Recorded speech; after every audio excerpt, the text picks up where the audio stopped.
Este es el Sol. Ya desde hace 10.000 años antes de Cristo, la historia es abundante en esculturas y escrituras que reflejan el respeto y la adoración de las personas por este objeto. Y es fácil entender el por qué visto que cada mañana el sol aparece, llevando consigo la luz, el calor, la seguridad al hombre, salvándolo del frío, de la oscuridad y de las tinieblas pobladas de predadores en la noche. Sin ello, las antiguas culturas entendieron que las cosechas no crecerían y la vida sobre el planeta no habría sobrevivido. Estas realidades han hecho el sol el objeto más adorado de todos los tiempos. Del mismo modo, también fueron conscientes de las estrellas. El estudio de las estrellas les permitió reconocer y predecir acontecimientos que ocurrieron en largos periodos de tiempo, como los eclipses y las lunas llenas. Catalogaron grupos celestes de aquello que hoy conocemos como constelaciones. Esta es la Cruz del Zodiaco, una de las imágenes conceptuales más antiguas de la historia humana. Muestra el Sol mientras figurativamente pasa por las 12 mayores constelaciones en el curso del año. También refleja los 12 meses del año, las 4 estaciones y los solsticios y equinoccios. El término zodiaco se debe al hecho de que las constelaciones fueron antropomórficas o personificadas como figuras o animales. Las antiguas civilizaciones no se limitaron solamente a seguir el sol y las estrellas, personificaron con mitos elaborados que reflejaron sus movimientos y relaciones. El sol, con sus calidades de portador de vida y salvador de vida, fue representado como representante del invisible creador o Dios. También fue conocido como Dios Sol, la luz del mundo, el salvador de la humanidad. Del mismo modo, las 12 constelaciones representaron los sitios que Dios Sol visitó y fueron identificados por el nombre, generalmente representando sucesos naturales que ocurrían durante este periodo del año. Por ejemplo, Acuario, el portador del agua que traía las lluvias primaverales.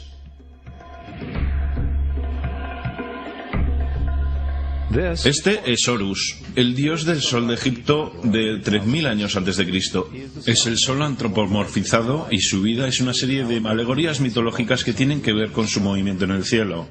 Gracias a los antiguos jeroglíficos egipcios sabemos mucho sobre este mesías solar. Por ejemplo, Horus, siendo el sol o la luz, tuvo a un enemigo conocido como Set, y Set fue la personificación de la oscuridad o la noche. Y metafóricamente hablando, cada mañana Horus vencía la batalla contra Set, mientras que al atardecer Set vencía sobre Horus mandándolo al mundo subterráneo. Es importante notar que oscuridad contra luz o bueno contra lo malo siempre ha sido una de las dualidades mitológicas más conocidas y es expresada hoy día de muchos modos. Hablando en general, la historia de Horus es como sigue. Horus nació el 25 de diciembre de la Virgen Isis Meri. Su nacimiento fue acompañado por una estrella en el este, que a su vez 3 reyes siguieron para encontrar y adorar al nuevo Salvador. A la edad de 12 años fue un niño maestro, y a los 30 años fue bautizado por una figura conocida Anu y empezó así su ministerio. Horus tuvo 12 discípulos que viajaron con él. Hizo milagros como curar a los enfermos y caminar sobre el agua. Horus fue conocido por muchos hombres como la verdad, luz, el sagrado hijo de Dios, el buen pastor, el cordero de Dios y muchos otros. Después de haber sido traicionado por Tifón, Horus fue crucificado, enterrado por 3 días y después resucitó. Estas cualidades originales de Horus al menos parecen permanecer en muchas culturas en el mundo, puesto que aparecen en muchas otras divinidades generalmente con la misma estructura mitológica. Atis de Frigia, nacido por la Virgen Nana el 25 de diciembre, crucificado y enterrado y después de 3 días resucitó. Krishna de la India, nacido de la Virgen de Baki con una estrella del este que señaló su llegada, hizo milagros con sus discípulos y a su muerte resucitó.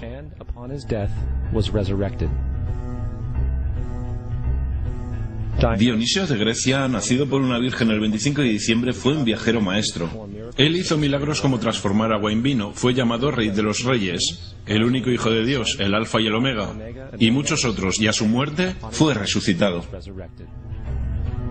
Mitra de Persia, nacido por una virgen el 25 de diciembre, tuvo 12 discípulos e hizo milagros, y a su muerte fue enterrado 3 días y después resucitó. También fue llamado la verdad, la luz y muchos otros. Interesante el hecho que el día sagrado dedicado fue el domingo.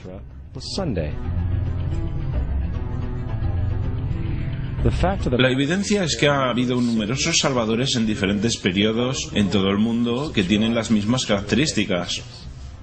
La pregunta que queda es, ¿por qué estas características? ¿Por qué nacidos de una virgen el 25 de diciembre? ¿Por qué muerto por 3 días e inevitablemente resucitado? ¿Por qué 12 discípulos? Para descubrirlo examinamos el más reciente de los mesías solares. Jesucristo, nacido de la Virgen María el día 25 de diciembre en Belén. Su nacimiento fue anunciado por una estrella en el este que 3 reyes magos siguieron para encontrar y adorar al nuevo Salvador. Fue un niño maestro a la edad de 12 años y a los 30 años fue bautizado por Juan Bautista. Así empezó su ministerio. Jesús tuvo 12 discípulos con los que viajó haciendo milagros como curar a los enfermos, caminar sobre el agua, despertar a los muertos, y también fue reconocido como Rey de Reyes, el Hijo de Dios, la luz del mundo, el Alfa y el Omega, el Cordero de Dios. Después de haber sido traicionado por su discípulo Judas y vendido por 30 piezas de plata, fue crucificado, puesto en una tumba y después de 3 días resucitó y ascendió al cielo. Sobre todo, la secuencia del nacimiento es completamente astrológica. La estrella del este es Sirio, la estrella más luminosa del cielo nocturno que, el 24 de diciembre, se alinea con las estrellas más brillantes del cinturón de Orión. Estas estrellas son llamadas hoy, como vinieron llamándose en la antigüedad, los 3 reyes. Los 3 reyes y la estrella más luminosa, Sirio. Todas apuntan a un lugar en el que el sol sale el 25 de diciembre. Esto es porque los 3 reyes siguen la estrella del este, con el objetivo de encontrar el lugar del sol naciente, el nacimiento del sol.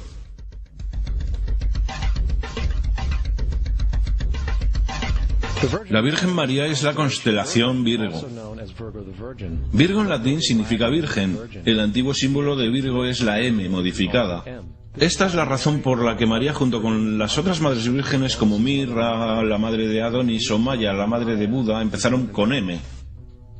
Virgo también es a veces llamado como la casa del pan. Y la representación de Virgo es una virgen con un haz de trigo. Esta casa del pan y el símbolo del trigo representan agosto y septiembre, el tiempo de la recolección.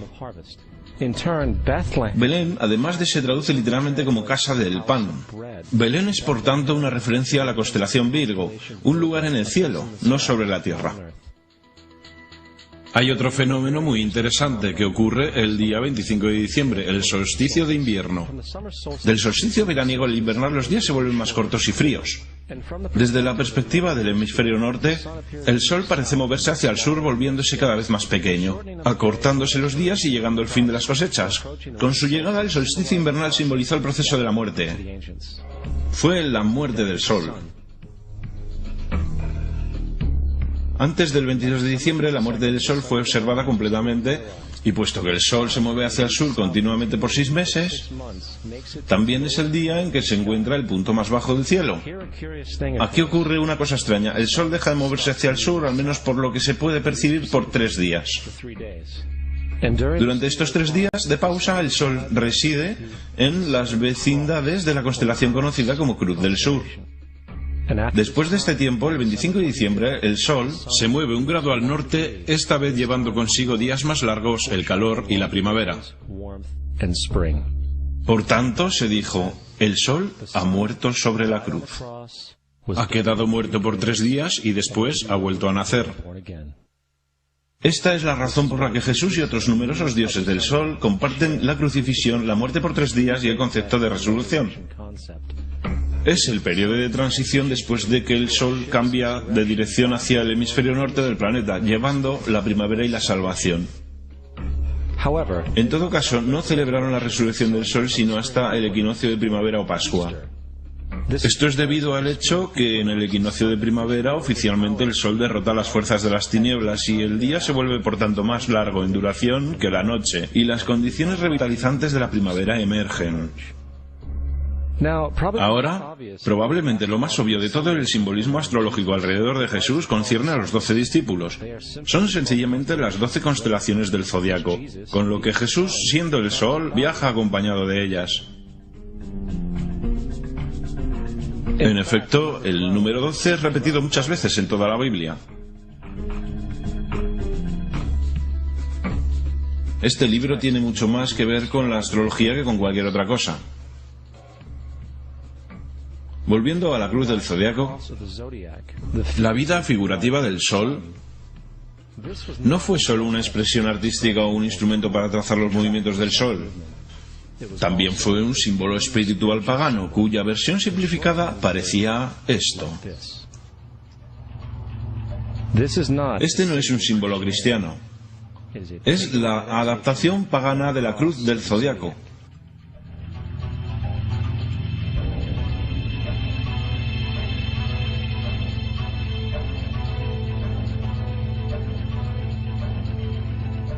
Es por esto que Jesús en el temprano arte oculto es mostrado siempre con su cabeza sobre la cruz. Porque Jesús es el sol, el Dios Sol, la luz del mundo, el Salvador levantado, quien voluntariamente viene otra vez, como cada mañana, la gloria de Dios que protege contra las obras de la oscuridad cuando es nacido otra vez, todas las mañanas, y puede ser visto venir en las nubes, en el cielo, con su corona de espinas o rayos de sol.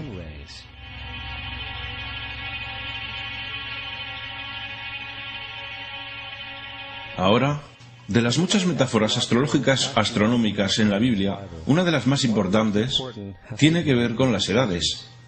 Durante toda la escritura hay referencias numerosas a las edades. Para comprender esto, tenemos que estar familiarizados con el fenómeno conocido como la precesión de los equinoccios.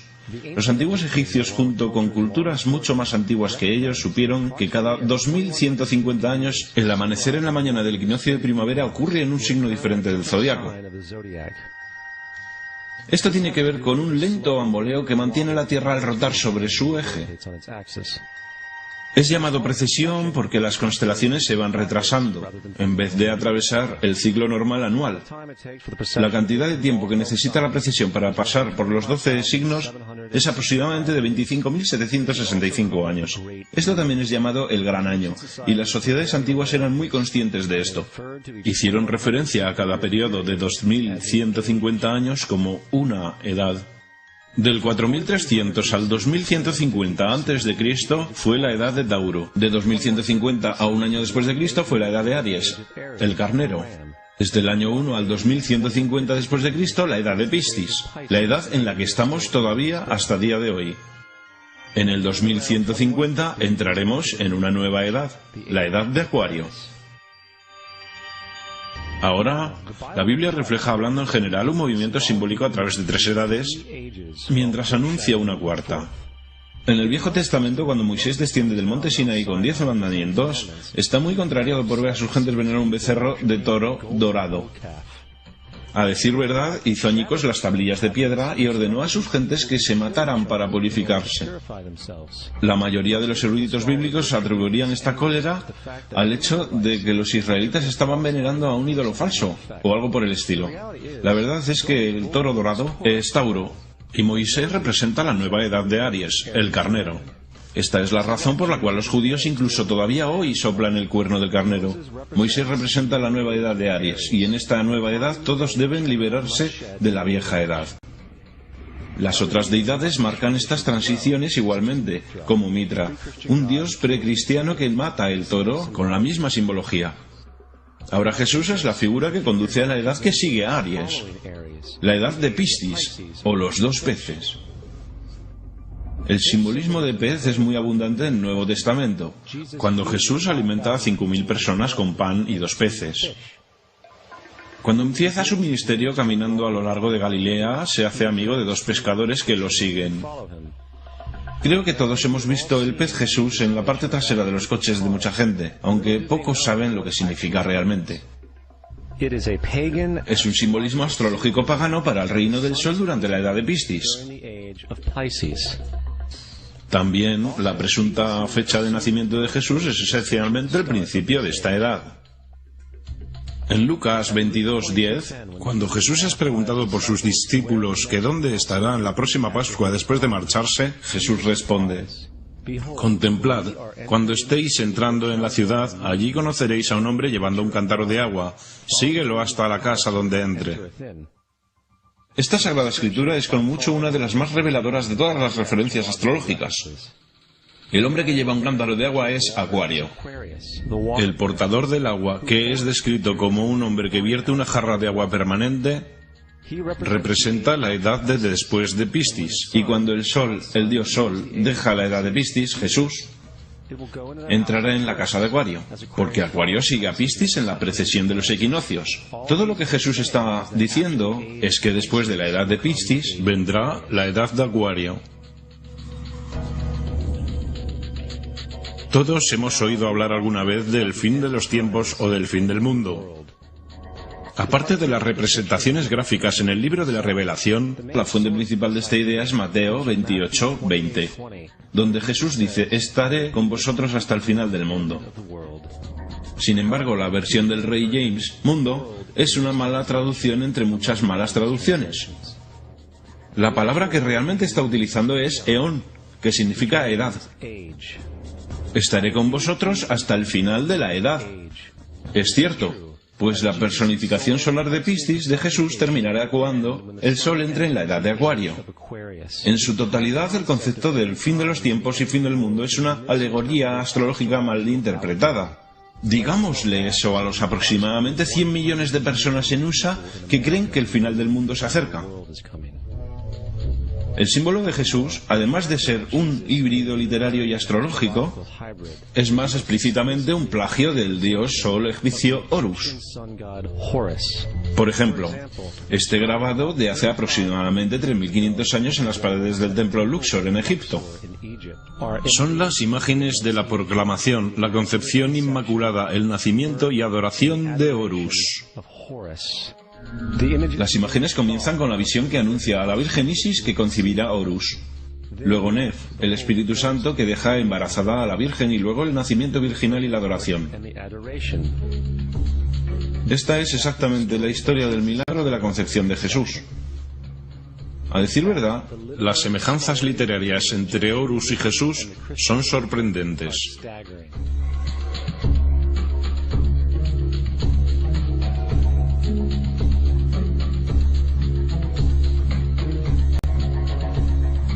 El plagio es continuo.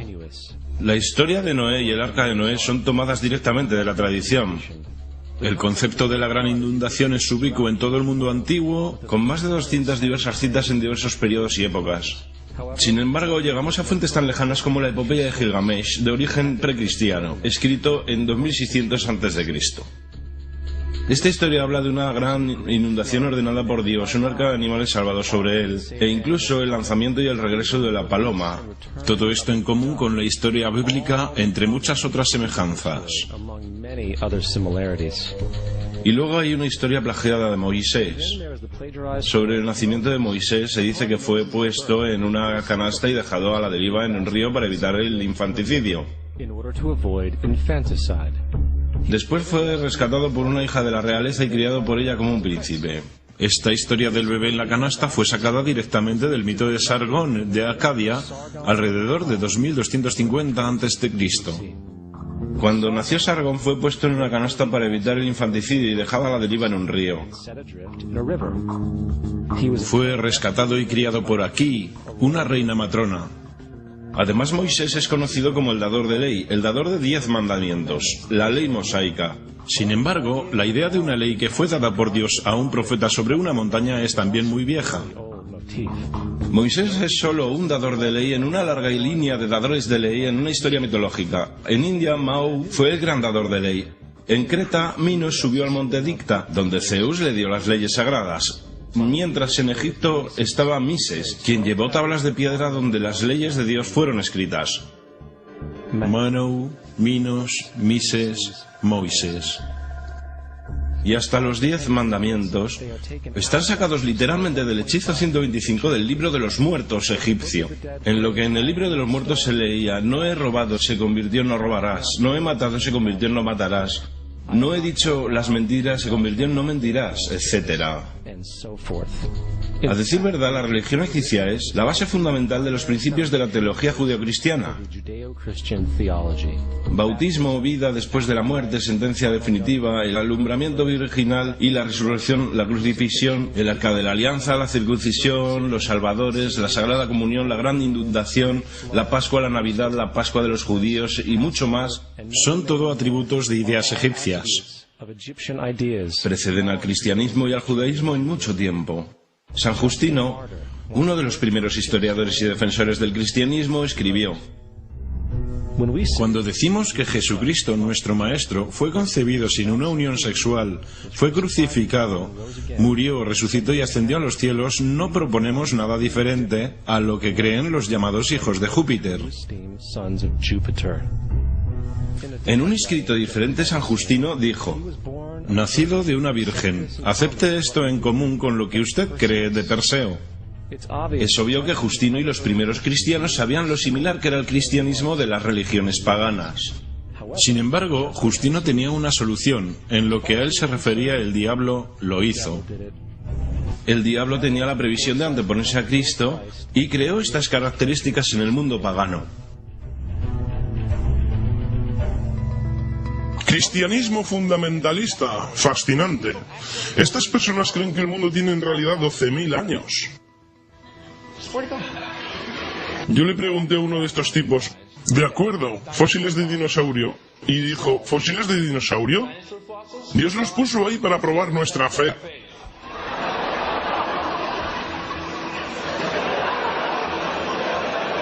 Pienso que Dios te puso aquí para probar mi fe, amigo.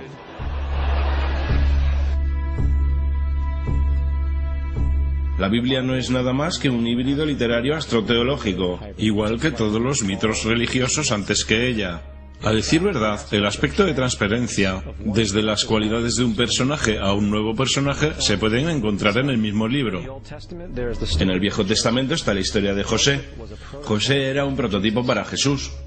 José nació en un parto milagroso. Jesús nació en un parto milagroso. José tenía 12 hermanos. Jesús tenía 12 discípulos. José fue vendido por 20 piezas de plata. Jesús fue vendido por 30 piezas de plata. Hermano Judas sugiere la venta de José. Discípulo Judas sugiere la venta de Jesús. José empezó su trabajo a los 30 años. Jesús empezó su trabajo a los 30 años. Los paralelismos siguen sin parar.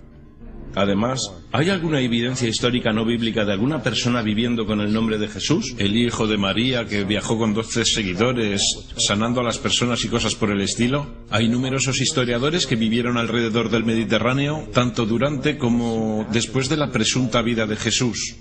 ¿Cuántos de estos historiadores documentan esta figura? Ni uno. Sin embargo, esto no quiere decir que los defensores del Jesús histórico no hayan reclamado lo contrario. 4 historiadores son mencionados típicamente para justificar la existencia de Jesús. Pilinio el Joven, Suetonio y Tácito son los primeros 3. Sus notas constan de algunas frases que en el mejor de los casos solamente hacen referencia a los Cristos o al Cristo, que a decir verdad no es un nombre sino un título. Significa el ungido. El cuarto origen es Josefo, y esta fuente ha sido demostrada como una falsificación durante cientos de años. Desgraciadamente, todavía es citado como verdad. Uno pensaría que un tipo que resucitó entre los muertos y ascendió al cielo para que todos los ojos lo vieran, que llevó a cabo la profusión de los milagros que se le atribuyen, habría logrado entrar en el registro histórico. No lo hizo, porque una vez que sopesamos las evidencias, hay altas probabilidades que una figura conocida como Jesús ni siquiera haya existido. El cristianismo es una parodia del culto al sol, en el cual pusieron a un hombre llamado Cristo en lugar del sol, y le rindieron la pleitesía que originalmente se le rendía al sol. No queremos ser ofensivos, pero queremos ceñirnos a los hechos. No queremos herir sentimientos, pero queremos ser académicamente correctos. En lo que comprendemos y sabemos es cierto, el cristianismo no se basa en la verdad. Hemos descubierto que el cristianismo no es nada más que una historia romana desarrollada políticamente. En realidad, Jesús era la deidad solar de la secta cristiana gnóstica, y de la misma manera que todos los otros dioses paganos era una figura mítica. El sistema político fue el que buscó la figura histórica de Jesús para el control social. Antes del 325 después de Cristo, en Roma, el emperador Constantino convocó al concilio de Nicea. Durante la reunión, las doctrinas cristianas políticamente motivadas fueron establecidas, y empezó una larga historia de derramamiento de sangre de cristianos y fraude espiritual. Y durante los siguientes 1600 años, el Vaticano dominó políticamente toda Europa, conduciendo tanto a periodos fáciles como a las edades oscuras, al mismo tiempo que condujo a movimientos instructivos como las cruzadas y la Inquisición.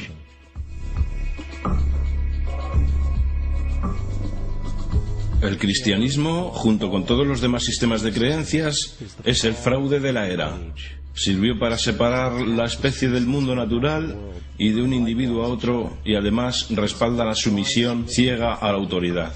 Reduce la responsabilidad humana al efecto que Dios lo controla todo, y los crímenes a su vez horribles puedan ser justificados en nombre de la búsqueda divina. Y aún más importante, otorga poderes a aquellos que saben la verdad, pero usan el mito para manipular y controlar sociedades. El mito religioso es el dispositivo de más alcance creado nunca y sirve como el suelo psicológico sobre el cual pueden prosperar otros mitos.